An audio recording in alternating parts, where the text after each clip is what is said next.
Lagi nyusun barang yang masuk, duit sebesar 3,5 juta rupiah dilaci kasir salah satu minimarket yang berada di kawasan Jalan Opi Raya, Kelurahan 15 Ulu, Kecamatan Jakabaring, Palembang, lengit diembat maling yang juru aksinya terekam kamera pengawas. Maju, aman aja. Nah, tangan buanan, drop ini.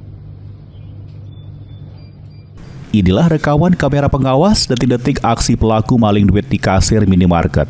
Dari video tersebut terselik lanang yang guna ke baju garis-garis putih biru, muka laci kasir yang sudem itu langsung ngembat duit jutaan rupiah.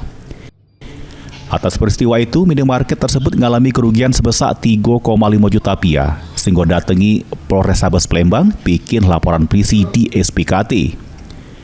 Menurut keterangan pelapor, Labib Andriano, kemalingan tersebut terjadi di minimarket tempat dirinya begawe di kawasan Jalan Opi Raya, Kelurahan 15 Ulu, Kecamatan Jakabaring, Palembang.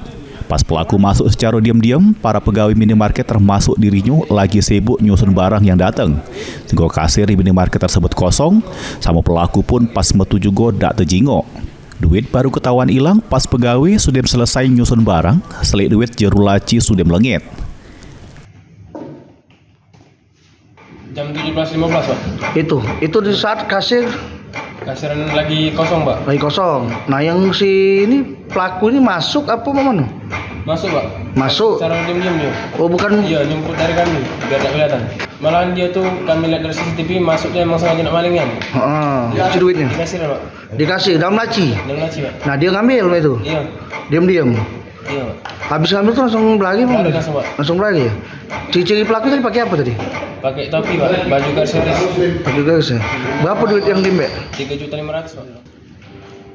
Laporan sudah diterima petugas SPKT, selanjutnya ditindaklanjuti Satreskrim Polrestabes Palembang. Heru Wahyudi, PAL TV.